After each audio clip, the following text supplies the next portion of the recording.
Diz assim a palavra de Deus. Tiago, servo de Deus e do Senhor Jesus Cristo, as 12 tribos que se encontram na dispersão, saudações. Meus irmãos, tende por motivo de toda alegria o passardes por várias provações, sabendo que a provação da vossa fé, uma vez confirmada, produz perseverança. Ora, a perseverança deve ter ação completa, para que sejais perfeitos e íntegros, em nada deficientes. Agora, versículo 12. Bem-aventurado o homem que suporta com perseverança a provação, porque depois de ter sido aprovado, receberá a coroa da vida, a qual o Senhor prometeu aos que o amam. Ninguém, ao ser tentado, diga: sou tentado por Deus, porque Deus não pode ser tentado pelo mal, e Ele mesmo a ninguém tenta. Ao contrário, cada um é tentado pela sua própria cobiça, quando esta o atrai e seduz. Então a cobiça, depois de haver concebido, dá à luz o pecado. E o pecado, uma vez consumado, gera a morte. Não vos enganeis, meus amados irmãos.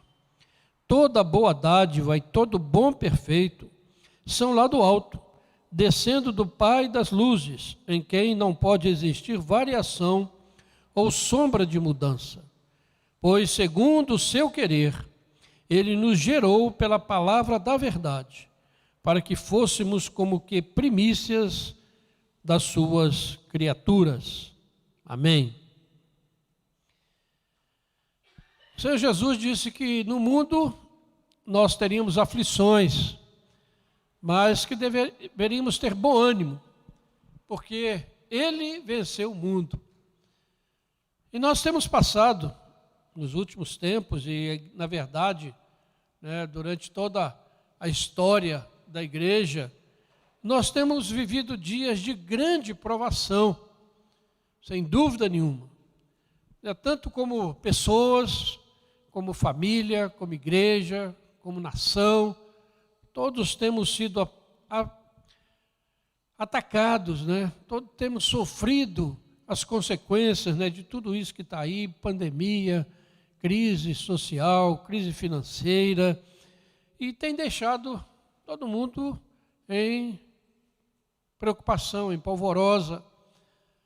Isso não só conosco, mas em todo mundo. Isso gera angústias, depressões, pessoas com medo, gera morte, como nós temos visto aí. E as pessoas ficam se perguntando, o que fazer? Que caminho a gente vai tomar no meio dessa confusão toda que nós estamos vivendo e experimentando? E se você olhar um pouquinho, você vai achar respostas, muitas respostas, em muitos lugares, especialmente nas redes sociais. Cada um tem uma opinião, uma receita, uma orientação para que você se dê bem, para que você supere todas as dificuldades. Mas nenhuma destas sugestões, ela resolve o problema básico da humanidade, que é a sua rebeldia contra Deus, que é o seu coração soberbo, o coração que acha que pode resolver todos os seus problemas sem Deus. Então as pessoas ficam sem saber o que fazer quando Deus envia o seu julgamento sobre ricos e pobres, sobre crentes e descrentes, sobre qualquer nação da terra. Todos sofrem quando Deus age para chamar o ser humano ao arrependimento. E para nós, e creio que para toda a humanidade, não há um lugar melhor para que a gente ache respostas para essas perguntas, para essa situação.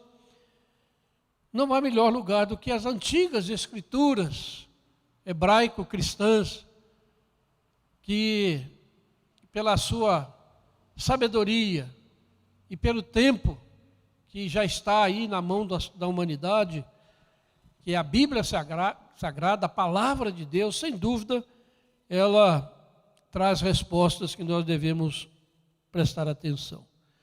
Esse texto que nós lemos, ele faz parte da Epístola de Tiago, e Tiago é reconhecido, esse Tiago aqui é reconhecido desde o início da igreja como sendo o irmão do Senhor e também como líder da igreja em Jerusalém.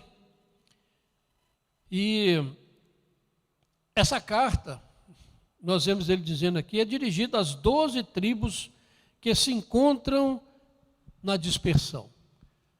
A dispersão, no sentido que ele escreve aqui, se referia a todos os judeus que se encontravam fora da Palestina, a sua terra natal, e também era aplicada para os cristãos naquele momento em que a igreja estava se iniciando e os cristãos estavam tendo que fugir também e estavam dispersos por aquela região ali.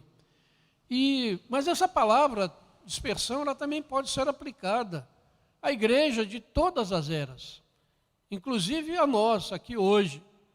Podemos receber essa carta porque nós somos um povo da dispersão, porque na verdade nós somos peregrinos e forasteiros sobre a face da terra. O nosso lar não é aqui. Nós estamos aqui passando, de passagem, para a verdadeira terra prometida, para o céu, para o lugar onde Cristo já foi preparar lugar para nós. Então, essa carta, ela se dirige diretamente a nós, que somos da dispersão. Então, Tiago, ele começa a sua carta, fazendo a saudação tradicional, mas no versículo 2 ao versículo 4, ele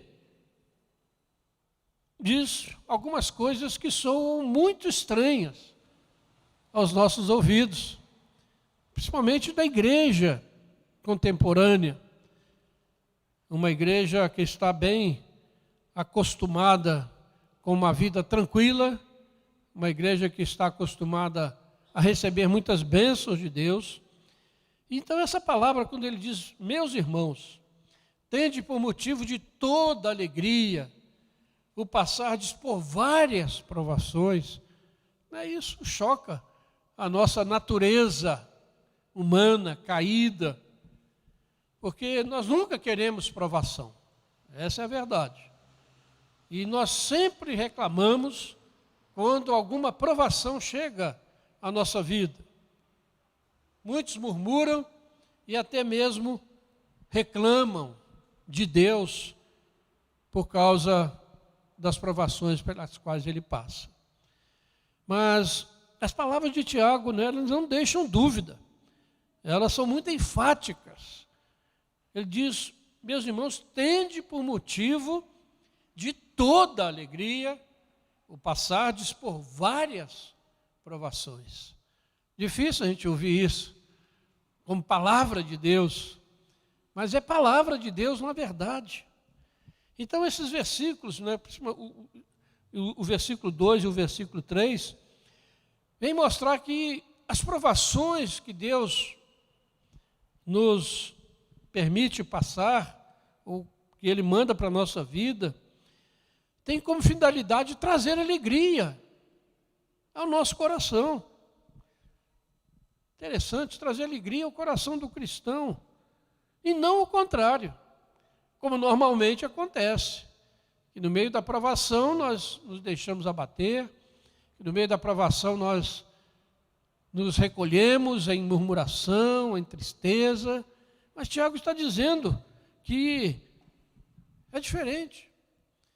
O que acontece conosco é que é o menor sinal de provação ou dificuldade, muitos cristãos começam a murmurar, uns começam a expulsar o demônio que está perturbando a sua vida, tirando a sua paz, e acham que todos os problemas que ele tem na vida vêm do maligno.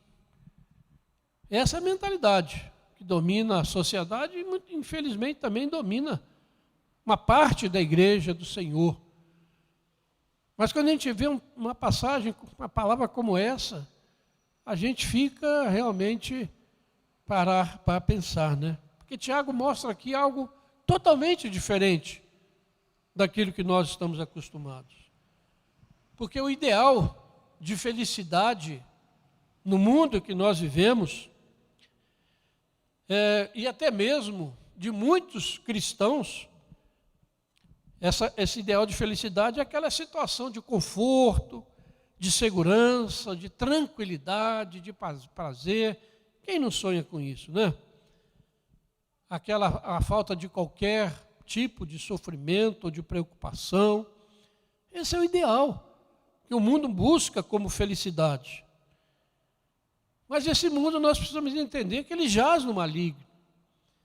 E essa ideia de felicidade não é a ideia bíblica, cristã, mas é de um mundo que está sob o domínio do maligno.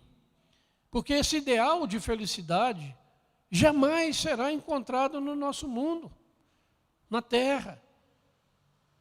Não há ninguém que consiga alcançar esse tipo de felicidade, esse ideal de felicidade, e que nós estamos sempre buscando, né? O ser humano está sempre em busca de alguma coisa que muitas vezes ele não sabe nem definir o que é que ele está buscando. E muitas vezes se usa até a religião como um meio para se alcançar esses objetivos, muitas vezes mesquinhos e egoístas. E muitas vezes se apela para a religião, ou se vai a uma igreja, a um templo, para buscar esse tipo de felicidade, buscar solução para as suas lutas. Mas, a despeito disso tudo, se as pessoas encontram alguma dificuldade ou provação, isso é motivo de reclamações, de queixas, de murmúrio e até mesmo de uma miséria espiritual e mental. Mas, irmãos, quando a gente olha para a palavra de Deus, ela nos dá uma visão totalmente diferente desse ideal de felicidade que o mundo está buscando. Tem uma outra compreensão dos propósitos da vida, do significado da nossa existência aqui sobre a face da terra. Porque o propósito da vida, a Bíblia nos mostra, não está na conquista de uma vida confortável, cheia de luxo, mas está na busca de um caráter cristão, de nos tornarmos mais parecidos com Jesus.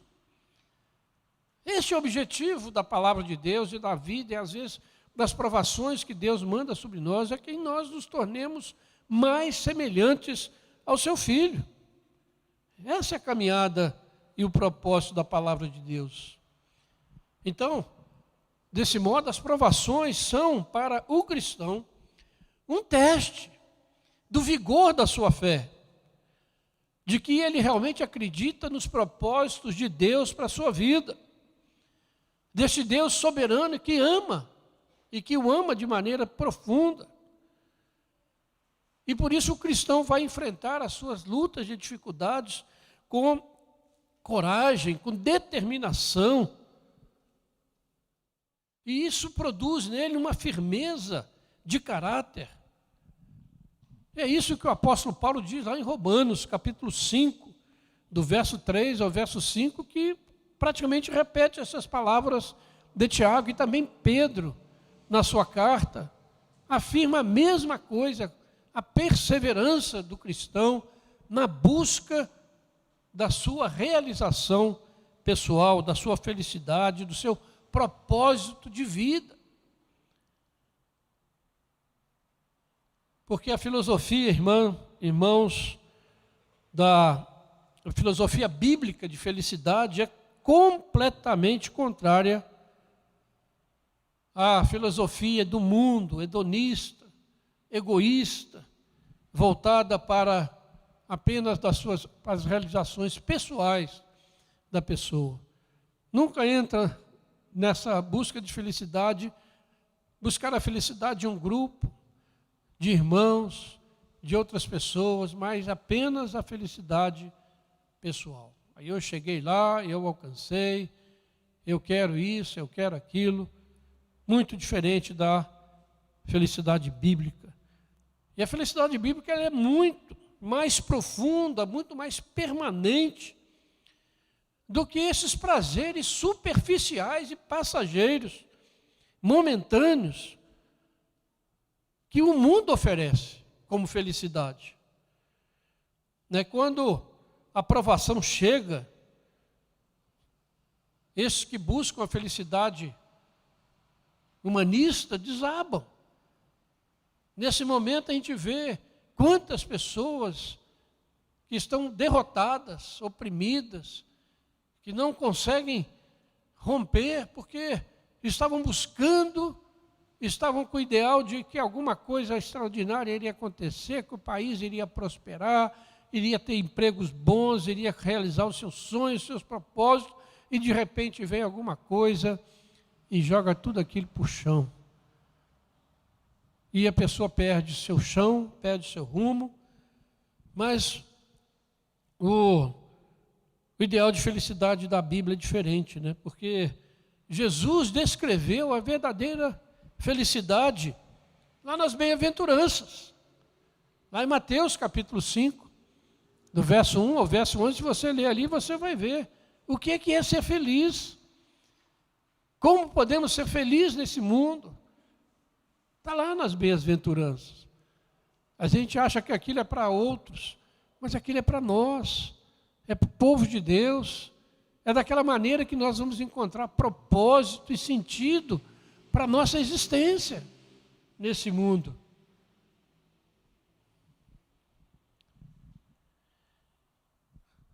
Não sei quantos já ouviram falar de Albert Schweitzer, um suíço, missionário, médico, era um dos maiores intérpretes de bar na Europa e fazia concertos por diversos países.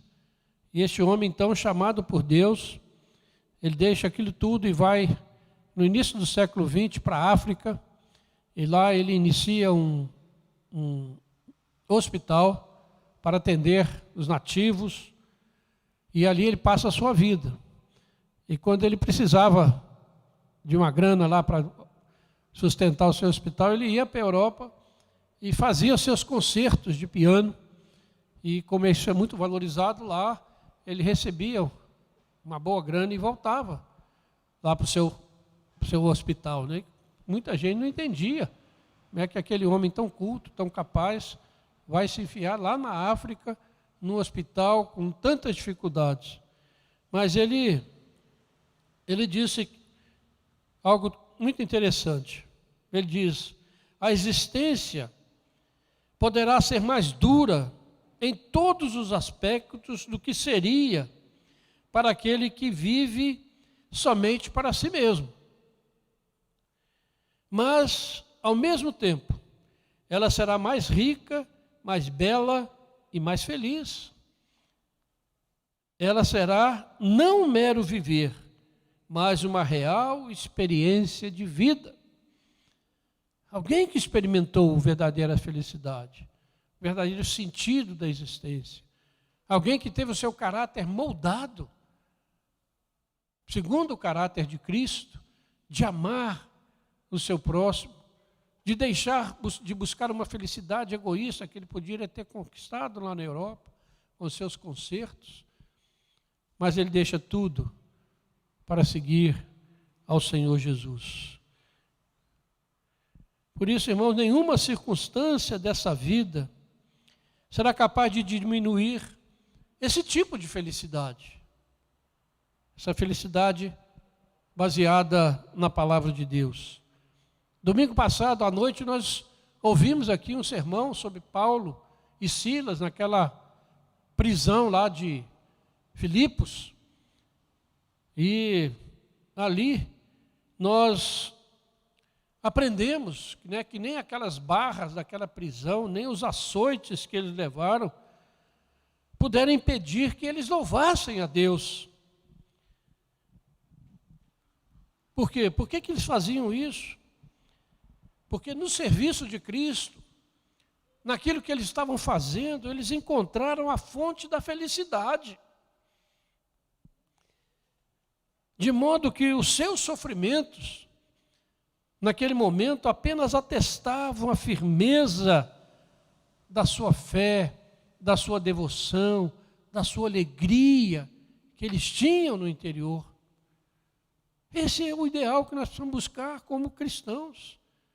A busca desse viver que supera todas as dificuldades que nós podemos passar. Porque, irmãos, os cristãos, eles não são distinguidos por sua imundidade aos julgamentos que são comuns a toda a humanidade. Mas o cristão, ele é diferente, distinguido, pela maneira como ele enfrenta e aquilo que ele faz dentro do sofrimento, dentro da situação difícil. Não porque ele vai ser isento, nada vai alcançá-lo, muita gente pensa assim, mas vai ser distinguido pela maneira correta, fiel, alegre, dedicada, que ele honra o seu Senhor, que ele vive pela fé nas promessas do Senhor, que ele sabe que o seu Senhor está controlando todas as coisas. E isso é uma luta que cada um de nós temos dentro de nós. Porque a nossa natureza terrena luta contra o Espírito. A Bíblia fala isso. Porque nós, pela nossa natureza terrena, jamais veremos isso como algo bom. E Tiago vai dizendo aí que a perseverança, ou seja, a determinação de permanecer firme nos caminhos do Senhor, independente das circunstâncias, de crer nas verdades bíblicas acima de qualquer coisa, deve ter uma ação completa na vida do crente. Ora, a perseverança deve ter ação completa para que sejais perfeitos e íntegros, em nada deficientes. É claro que isso quer dizer que nós não podemos desistir da nossa caminhada no meio do caminho, ou no início do caminho, ou no fim do caminho, mas que precisamos ir até o ponto em que a perseverança, a determinação de caminhar com o Senhor, de continuar firme, de continuar crendo nas promessas do Senhor, até que realmente moldem a nossa vida. E no meio das diversidades, nós somos chamados a olhar firmemente para o autor e consumador da nossa fé, Jesus Cristo. Ele está à frente, Ele nos chama para caminharmos desta maneira. É claro que só seremos íntegros, perfeitos, no dia da volta de Jesus, quando realmente receberemos a coroa da vida, que está aí prometida no versículo 12, né? Feliz, versículo 12, feliz, bem-aventurado, aquele que suporta com perseverança a provação, porque depois de ter sido aprovado, receberá a coroa da vida, a coroa que é vida, conforme o Senhor promete lá em Apocalipse 2:10, né? Aqueles que o amam. E a Provérbios 4:18 diz que a vereda do justo, o caminho do justo, é como a luz da aurora, que vai brilhando mais e mais até ser dia perfeito. Não sei, nós somos cidadãos, né? Acostumados na cidade, não sei quantos já tiveram né, o privilégio de ver a aurora. Levantar cedinho, antes do sol nascer, né, que vai clareando tudo, né? Você não vê o céu, mas você vê que a noite já vai passando e vê aquela claridade, e daqui a pouco o sol aparece. Então, é assim que a Bíblia descreve a caminhada do cristão, né? Pode ter a sua noite, a sua provação, a sua luta, a sua dificuldade, mas ele tem certeza que a aurora virá. O choro pode durar uma noite, né? Mas a alegria vem pela manhã. E assim deve ser a caminhada de um cristão. Cada vez mais brilhante, até ser dia perfeito na hora que o Senhor Jesus voltar. Esse é o desafio que nós temos diante de nós, irmãos.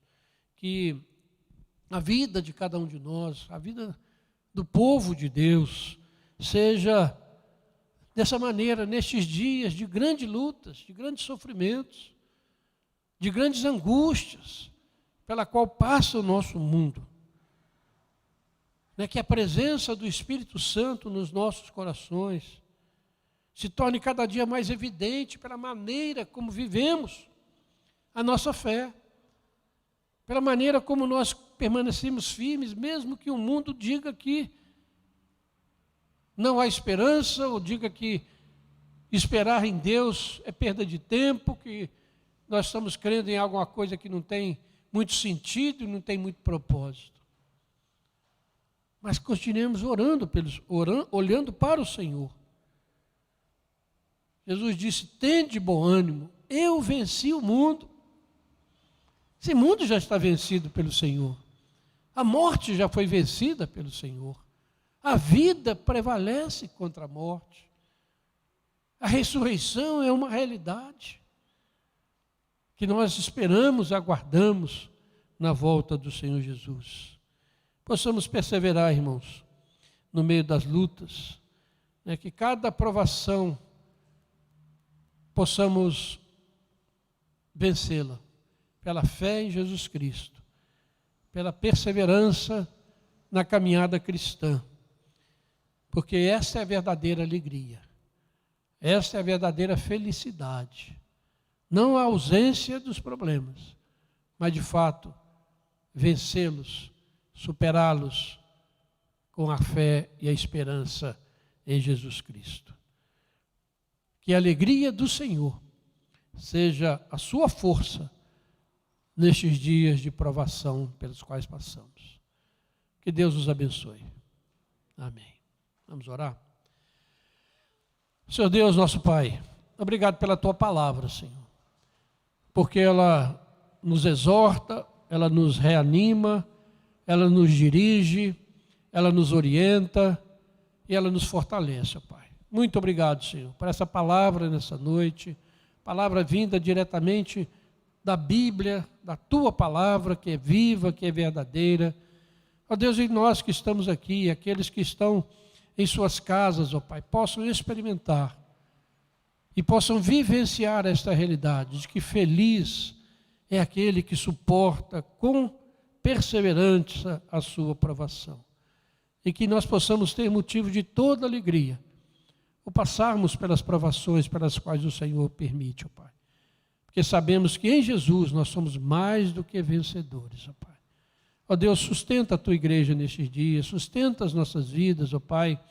Ó Deus, não deixe que nenhum de nós seja abatido, nenhum de nós fique, ó Deus, sem forças ou sem esperança, mas pelo contrário, que possamos ser diferentes, no sentido de termos uma vida com o Senhor, uma esperança viva, guiando os nossos passos, Pai.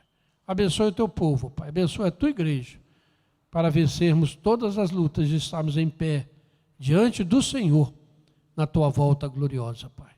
Nós oramos, ó Deus, com gratidão, em nome de Jesus. Amém, Senhor. Amém.